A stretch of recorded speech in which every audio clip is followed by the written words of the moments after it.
At this stage of the climate crisis, no sector can be exempt from their role in reducing greenhouse gas emissions if we are to secure a livable future for all, especially not a sector as polluting as the military.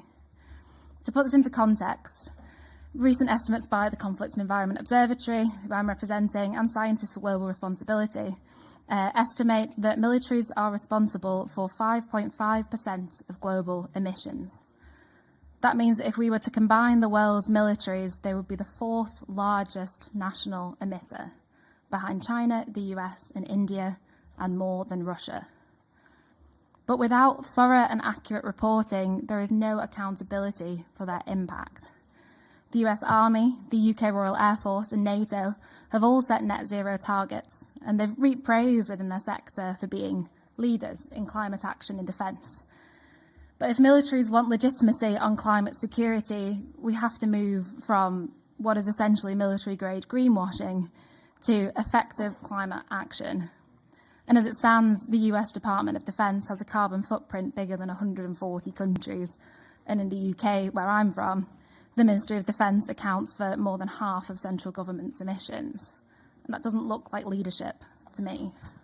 Yet the climate crisis is a security issue we cannot, and I want to say this very clearly, we cannot solve with military means.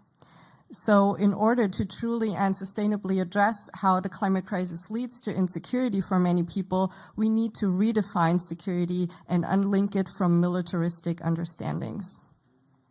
Because these militaristic understandings of security do not offer solutions for mainly women care workers who increasingly have to deal with people being impacted by the climate crisis, they do not offer solutions on how to deal with ecocide, or on the fact that domestic violence increases after natural disasters, even more so if there's a weapon in the household. And they do also not offer solutions for the linkages between sexual and reproductive justice and climate, or maternal health and climate. All these issues impact people's, and specifically women's, security, but will never be solved by any military. Because, and this is my second point, many people and governments tend to forget that the military as such may be, or often is, a perpetrator as well. Not only are militaries huge emitters, as we've heard before, but militarization as a process poses a direct threat to marginalized and oppressed groups, and often specifically targets women activists in all their diversity and indigenous activists. Most of you know the sad and rising numbers of environmental defenders that are killed or go missing every year, frequently with state support.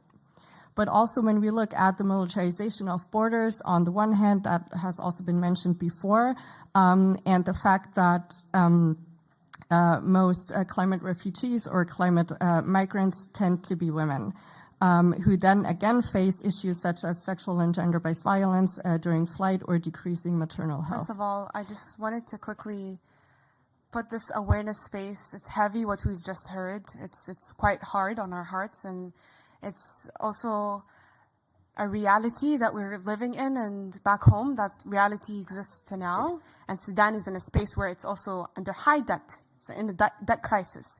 And yet there seems to be more priority towards the military and the spending that needs to be done there to kind of push that ruling. And then we're also in a space where climate crisis has really affected millions throughout time.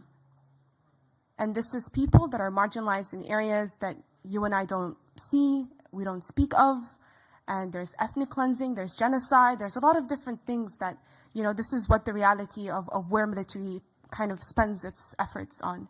So when we talk about the NDCs that were meant to be out of Sudan, there was a lot of priority towards how can we build solutions and spend money in solutions that can help communities that are facing flood crisis and drought at the same time. But instead, we're seeing now that these communities are facing two realities, and it's also war during that point in time. And how did that war come about?